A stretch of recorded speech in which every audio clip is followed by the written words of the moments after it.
But of course, not how we want you presenting the Discovery Center. So right behind me is our little kids area, 7 and younger for general public, 5 and younger for any groups. During the summer, we have loads of summer camp groups, and then during the school year, of course, we have regular school groups. So you always want to make sure that if you have a lot of young kids, you want to make sure that you are timing them. We like to do 15 minutes. We like to do generally 15 to 20 kids with a chaperone. They can come in, they can play. If you're stationed here at the Discovery Center, it is not to guard the door. It is to come inside and have fun, play with the kids, help them build in the wacky walls. Enjoy building things with the imagination blocks, which are behind me. Challenge the kids to build a structure, a fort, a racetrack. There's so many things you can do in here with the kids. And if all else fails, play at the orange grove. Kids go crazy. They love to put oranges in the crate, send it through the conveyor belt, spits back out the oranges, and they can pick the oranges again. And then on Mondays, Wednesdays, and Fridays, first thing in the morning, we also have our Young Childhood program, which will happen right here in the Discovery Center. And on those mornings, we'll invite our younger children to come join us and learn about various things throughout the day. Now, if we head out of the Discovery Center, the next spot we're going to hit is actually our Go Green area, which is our recycling zone. And once we head into that area, lots of people kind of fear that, but don't fear it, because there's lots of things you can do inside of it. Once again, your day is as great and fun as you want to make it, but it's also as great and fun as you want to make it for a visitor. If you're just standing around and you're not really engaging the visitor and you're not really engaging yourself, it is going to be a very long day for you. So we have many things in here that you can do. We have a lot of interactives. You can learn about mountains of garbage. You can learn about your carbon footprint on the earth. You can have the kids go inside of an actual trash pile. You can learn about the difference between light bulbs. There's also a recycling game. Now, one of the things you're going to learn is a lot of our games have a little flair to them. So instead of kids just coming up and hitting and messing up other people's games, in order to play the games, your butt must be in the chair. There's a sensor in the chair that goes off. If you're sitting down, then you can play the game. If your friend's not and they want to mess you up, they can't. There's no way for them to mess you up because they have no way to interact with the game once it has begun. We also have a garbage truck in the back that kids can sit in. They can fake drive it, and they can have a good time. There's also an open house over here talking about what are some more eco-friendly ways to have your house, things you can have around your house, solar panels, more light or earth-friendly lights, those kinds of things. And then also, you can't forget our buddy, the singing robot, sings every day. I promise you by your first week, you'll learn the song and you'll sing it every time. He does too. Now, right next to the Go Green area, now we're getting into the newer section of the museum. It's about 7 years old. And the first thing that most visitors are going to see is our wall of wind, which is in the back corner. And that is an actual thing that is in Miami. FIU has it, and they do hurricane research on it. This is our mini wall of wind. And these walls of wind, visitors can build themselves a house. They can put a certain roof on it. And then they can test it against certain wind speeds to see which roof is obviously the better roof and which roof is the worst roof to have in a hurricane state such as Florida. If we look right through the exhibit here, there's multiple things that visitors can do. One of my favorite things to do to get visitors involved in is actually the wind tunnel. The wind tunnel, the visitor can stand right under it. They can turn on any one of the 3 buttons, and they can feel what the force of wind is. Now, of course, visitors will try it and they'll go, oh, well, that doesn't do anything. You have to remind them that there's also sand and water. And when you're throwing water at 75 miles an hour, it hurts a lot.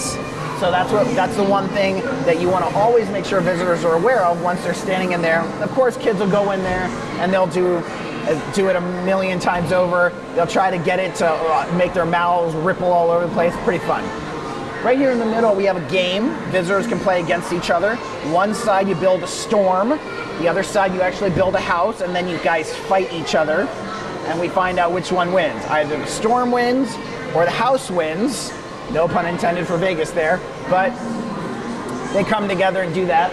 We also have a funnel cloud maker right here. We have a plasma sphere. Now the plasma sphere is one of my favorite things to do. And I'm gonna show you guys that next so you can see it.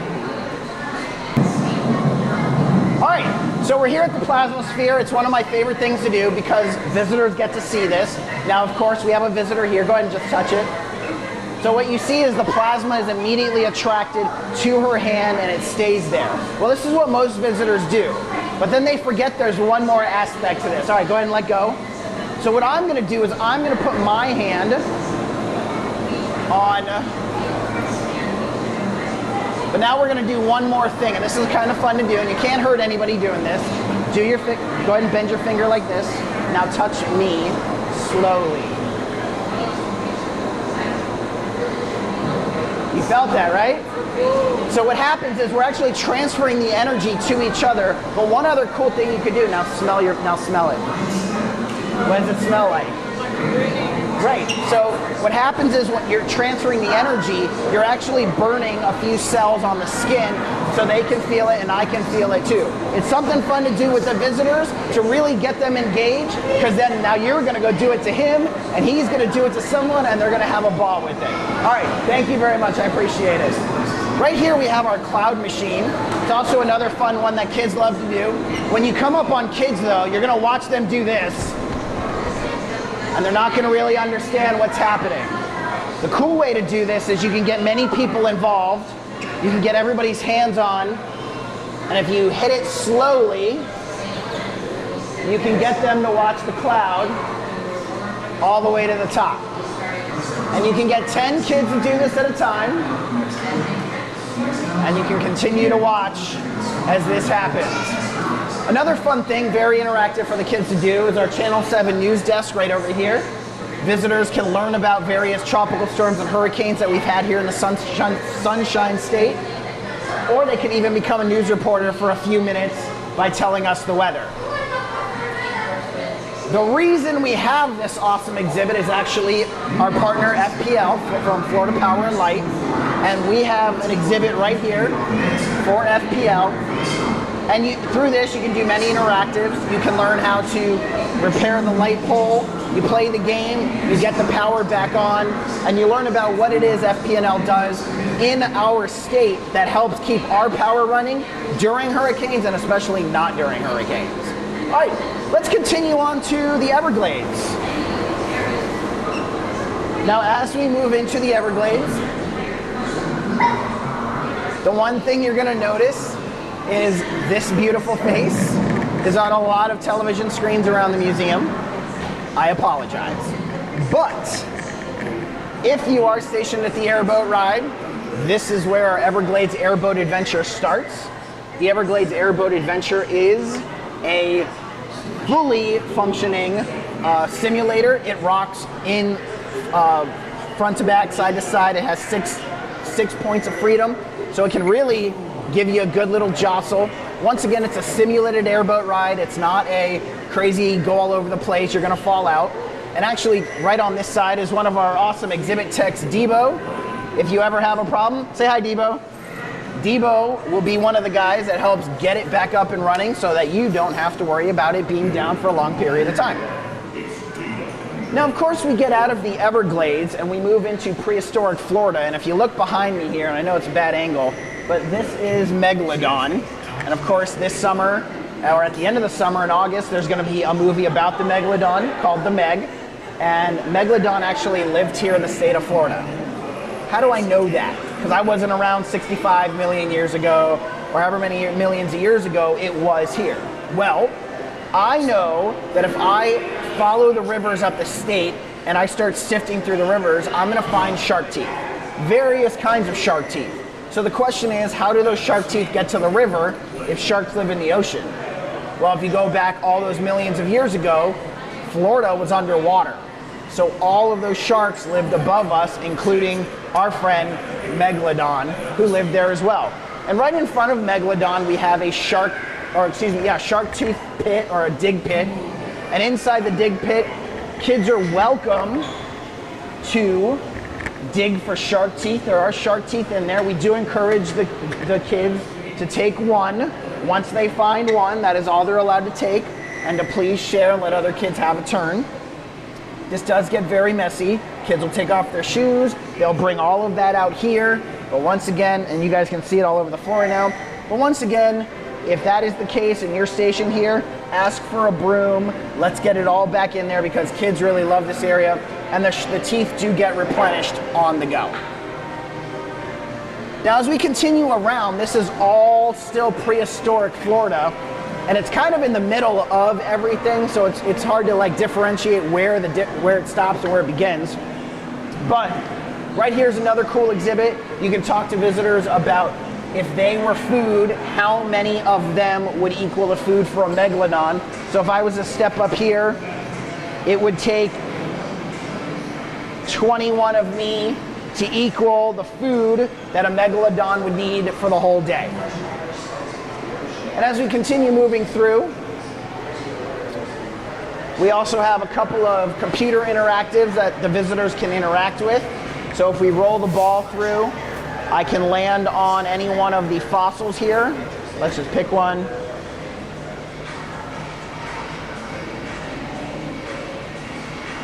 That one.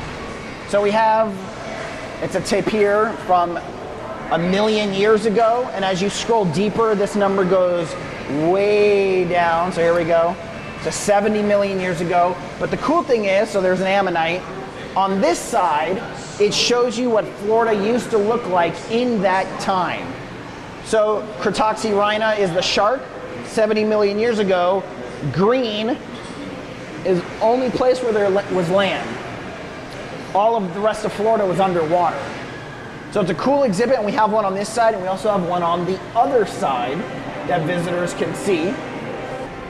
So something that gets hidden behind the giant megalodon here, most people don't see it unless they come into our backyard, is our mastodon right here and our smilodon there, dwarfed by the sheer size of this 65-foot shark above my head.